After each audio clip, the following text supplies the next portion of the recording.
Good morning everyone. Well, this is Sonali here from Trishul Defense Academy and today again I have brought something very interesting and important. आज हमारे lesson में हम करेंगे कुछ ऐसे confusing pair of words जो they don't look similar. ठीक है, ये वाले confusing pairs कैसे होते हैं? They are very prominent question of CDS exams, ND exams. तो ये pair homophones नहीं है. They don't exactly look similar nor their spellings are same. इनकी spellings भी same नहीं है और इनकी sound, इनकी pronunciation भी same नहीं है. फिर भी हम इन words में अक्सर confuse होते हैं. ठीक, तो आज हम start करेंगे ऐसे कुछ confusing words जो बहुत common है हमारे questions में, हमारे exams में. See, many pairs of words they sound alike but they are not actually similar. But has different meanings and their origins are also entirely different. उनकी pronunciation अलग है, उनके sounds थोड़े से similar हो सकते हैं लेकिन spellings are entirely different और उनका meaning तो completely different होता है. ठीक है, so let us begin with some of these words. पहला word affect and effect. Pronunciation पे भी हमें बहुत गौर करना है. Affect and effect. अफेक्ट क्या होता है? जब हम किसी से इन्फ्लुएंस हो जाते हैं, राइट? टू इन्फ्लुएंस और to change something. 1 minute. Okay, to influence और टू चेंज समथिंग और समवन. किसी अभी कोरोना आया, corona virus has affected many people in India. Corona virus की वजह से बहुत से लोग उससे इन्फ्लुएंस हो गए, बहुत असर डाला कोरोना ने. ठीक है, तो वो है उसका अफेक्ट. लेकिन कोरोना से इफ़ेक्ट क्या हुआ? बहुत नौकरियां चली गई, बहुत लोगों की लाइफ पे, उनके स्टेटस पे, इनकम पे बहुत सी प्रॉब्लम्स आई. So that was the effect, right? Affect एक वर्ब है और इफ़ेक्ट नाउन है. The result of the change, the result of doing something. जब किसी का रिजल्ट डिफरेंट होता है उसको हम इफ़ेक्ट कहते हैं. जैसे computer have had a huge effect on our lives. Computer से हमारी ज़िंदगी में बहुत इफ़ेक्ट आया है. It has given a complete change in our life. अब हम ज़्यादा सिस्टमैटिक हो गए हैं, फास्ट हो गए हैं बिकॉज ऑफ कंप्यूटर्स. तो अफेक्ट होता है किसी को असर डालना और इफ़ेक्ट होता है किसी का चेंज. जब हम किसी चेंज के बारे में बात करते हैं यानी उसका रिजल्ट कैसा रहा उसे इफ़ेक्ट कहते हैं. Correct? Coming to our next words, complement and compliment. The pronunciation is all the way similar, they sound alike. Complement, compliment, there is just one difference of I here. एक I के difference से इन दोनों का मतलब बहुत change हो जाता है. ये अभी हमारे CDS के एग्ज़ाम में आया हुआ क्वेश्चन है. ठीक है, एंड इसका हमें मीनिंग बहुत अच्छे से समझना होगा. You can take the screenshot also here. इन सारी की अच्छे से जॉट डाउन द मीनिंग्स क्योंकि ये बहुत कंफ्यूज करते हैं जनरली. देखिए, कॉम्प्लीमेंट COMPLEMENT होता है किसी चीज़ को कंप्लीट करना. ठीक है, जैसे मैं बोलूँ कि the lemon juice complements the flavour of this dish. मतलब ये जो डिश है इसके ऊपर अगर आप लेमन जूस डाल देंगे तो इस डिश का फ्लेवर थोड़ा और बढ़ जाएगा, right? The colours of the furniture and the carpet complement each other. मतलब वो एक दूसरे को बहुत सपोर्ट कर रहे हैं. ठीक है, एक दूसरे को कंप्लीट कर रहे हैं. ये कलर फर्नीचर का और कारपेट का बहुत साथ साथ जा रहा है. This dress is complimenting with your attire. This dress is complimenting with your makeup. मतलब it is going with, it is completing it, right? तो ये होता है कॉम्प्लीमेंट करना. और दूसरा कॉम्प्लीमेंट COMPLI, जहाँ पे हम आई का इस्तेमाल कर रहे हैं. ये कॉम्प्लीमेंट होता है किसी को प्रेज करना. किसी को हम जब प्रेज करते हैं, वाहवाही करते हैं, उसकी तारीफ़ करते हैं तो हम उसको बोलते हैं कॉम्प्लीमेंट देना. Sita complimented John on his courage. उसकी बहादुरी के लिए सीता ने उसको कॉम्प्लीमेंट किया, उसको प्रेज किया, राइट? तो एक कॉम्प्लीमेंट होता है जब हम किसी चीज़ को पूरा करते हैं. वी कंप्लीट कॉम्प्लीमेंट उसको कहते हैं जब हम किसी चीज़ को देने से वो कंप्लीट सुनाई देती है, और एक कॉम्प्लीमेंट होता है किसी की तारीफ करना, किसी को प्रेज करना. Okay, coming to our next word. Now again these 4 words are commonly misused interchangeably. Complacent and complaisant, ये भी हमारे CDA का क्वेश्चन है, CDS का बहुत इंपॉर्टेंट क्वेश्चन था, sort of difficult also. Complacent and complaisant, हल्का सा प्रोनाउंसिएशन में अंतर है. कॉम्प्लिसेंट क्या है? It is willing to please others, eager to please others, और to accept what they do और से विदाउट प्रोटेस्ट. जब हमारे पास कोई प्रोटेस्ट नहीं है, वी हैव नथिंग टू से, हमें कुछ नहीं बोलना, we are just saying yes, हम किसी और की बातों में हाँ में हाँ मिला रहे हैं, we are eager to please या willing to please somebody else. ठीक है, तो हम बोलते हैं कॉम्प्लिसेंट. विलिंग, डोसाइल, या वी आर ओबीडियंट, हम उनके कहने को मानते हुए हर काम कर रहे हैं. ठीक है, we are cooperative and agreeable, हर चीज़ के लिए हम एग्रीड हैं, उसको हम बोलते हैं कॉम्प्लिसेंट. एक बार इसका सेंटेंस देखते हैं. We need solutions which will keep everyone happy and complacent. ऐसे सॉल्यूशंस की ज़रूरत है जिससे सब खुश रहें और हैप्पी रहे, यानी एग्रीएबल रहे, ओबीडियंट रहे, कोऑपरेटिव रहे, कोई रिफ्यूज़ ना करे हमारे उन सॉल्यूशंस को, किसी को कोई प्रॉब्लम ना हो उन सॉल्यूशन से. तो इसको हम बोलते हैं कॉम्प्लिसेंट. एंड कॉम्प्लिसेंट, हल्का सा प्रोनाउंसिएशन में डिफरेंस है.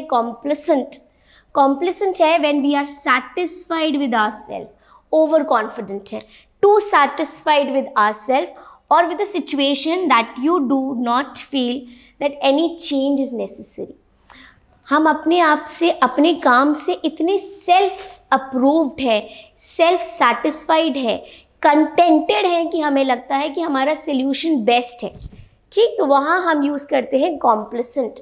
We have grown to complacent over the years, मतलब we have grown very satisfied over the years. Now we don't need anything, we are confident कि जो भी हम काम कर रहे हैं इज़ गुड, इज़ अप्रूविंग.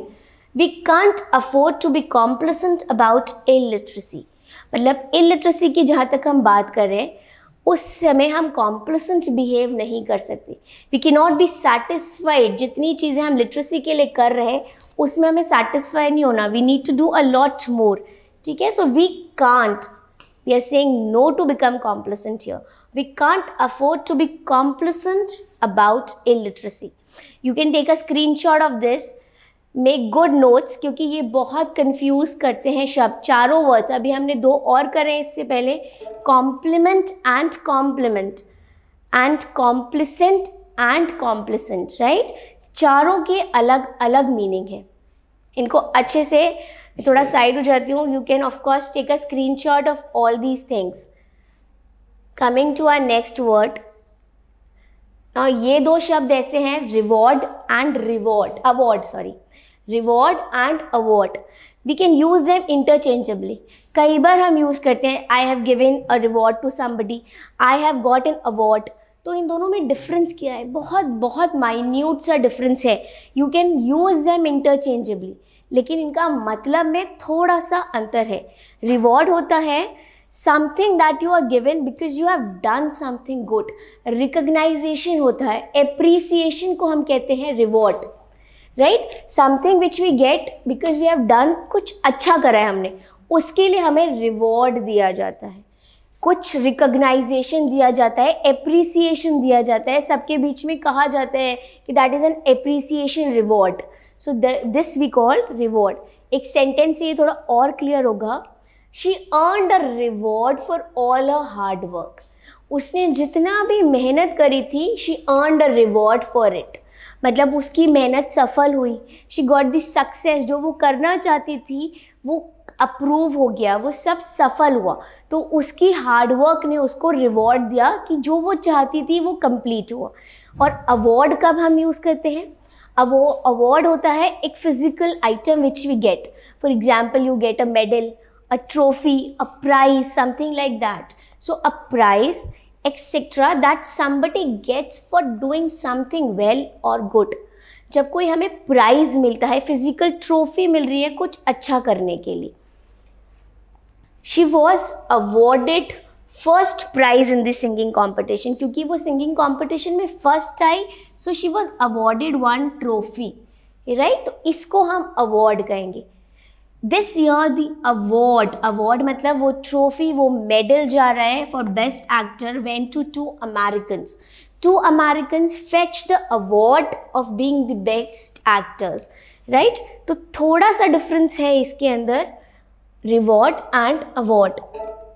आप इसको अगर जनरल उसमें बोलें तो awards are usually given in the form of medals. मैंने बोला ये फिजिकल हैं, physical appreciation trophies when you get medals, trophy, certificates and prizes, they all are awards, right. और रिवॉर्ड क्या होता है? It is more of an acknowledgement और appreciation, recognition. आपको कोई एक्नॉलेजमेंट दे रहा है, कोई आपको अप्रिशिएट कर रहा है फॉर समथिंग गुड, तो उसको हम बोलते हैं reward. A very very minute difference.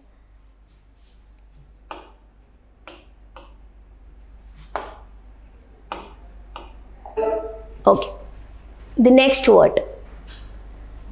ये बहुत कॉमन दो शब्द हैं जो हम अक्सर इंटरचेंजेबली यूज करते हैं, sympathy and empathy. The meaning is all the way similar, लेकिन एम्पैथी सिंपैथी से ज़्यादा पॉजिटिव वर्ड है। Sympathy can be considered as a negative word also, ठीक है। So empathy is more of a positive word than sympathy. Sympathy का क्या meaning है? When we show our understanding towards something, when we show our understanding about something, कि हाँ we can sense your problem, so we are giving you sympathy for that, right? Sharing the feeling, sharing the feelings of another person. जब हम किसी के दुख को share करते हैं, we feel bad for somebody's misfortune, तो हम बोलते हैं we are sympathetic for them. उसके बैड लक के लिए हम भी सॉरी फील करें कि अरे उसके साथ ऐसा नहीं होना चाहिए था, सो यू आर सिंपैथेटिक, ठीक है। Letters of sympathy were sent to the families, letters of sympathy were sent to the families of the deceased person, या of the families who went into crisis. उन लोगों की families के पास sympathy भरे letters गए जहाँ पे सांत्वना दे रखी थी, हमने बोला था सहानुभूति दे रखी है कि yes we are sorry, we can feel कि आपके साथ कुछ गलत हुआ है, ठीक है। तो यहाँ हम सिंपैथी का यूज़ करते हैं। पर एम्पैथी क्या होता है? जब we put ourself into others shoes, आप वो दर्द, वो पेन महसूस कर सकते हैं, you are feeling the same pain जो किसी और को फील हो रहा है, तो you are empathetic about that person. It involves putting your self in other person's shoes and understanding their problems. It is a direct connection, right? You are connecting with the other person directly. You can sense their pain, you can feel their pain. Here you are not feeling their pain. Sympathy में आप सिर्फ उनको pity feel कर रहे हैं, you're feeling sorry for whatever has happened.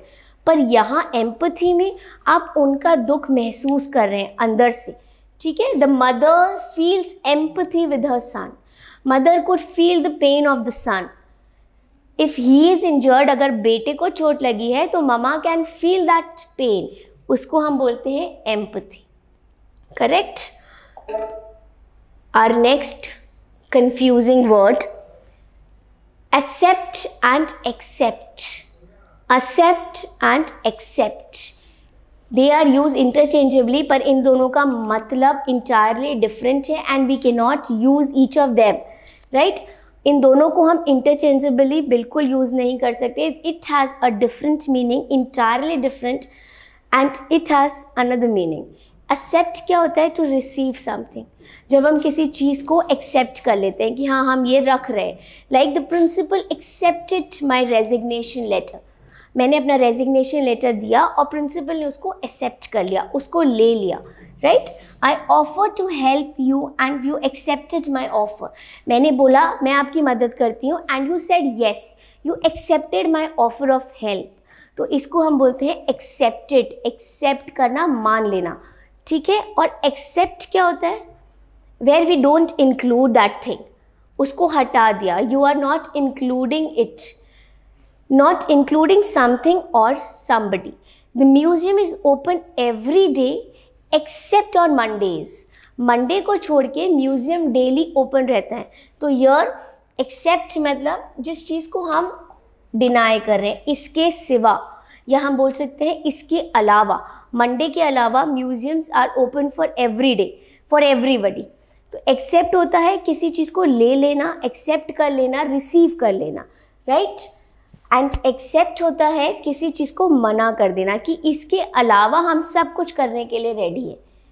I can teach you every day but except on Sundays. On Sundays we will not take the class. So except is not including that thing, right? Please in words को अच्छे से लिख के note करके make them in your daily conversation. तो आपके अंदर ये शब्द, ये वर्ड्स अच्छे से सेटल हो जाएंगे. And we'll be back again with some more interesting confusing words. Thank you for today. जय हिंद. जहां बनते हैं देश के गौरव, इंडिया का एकमात्र ऐसा कोचिंग इंस्टीट्यूट जहां कैडेट्स को ट्रेन किया जाता है आने वाले डिफेंस एग्जाम के अनुसार. अगर आपका भी सपना है भारतीय सेना में शामिल होकर देश की सेवा करने का, तो आज ही ज्वाइन करें त्रिशूल डिफेंस एकेडमी.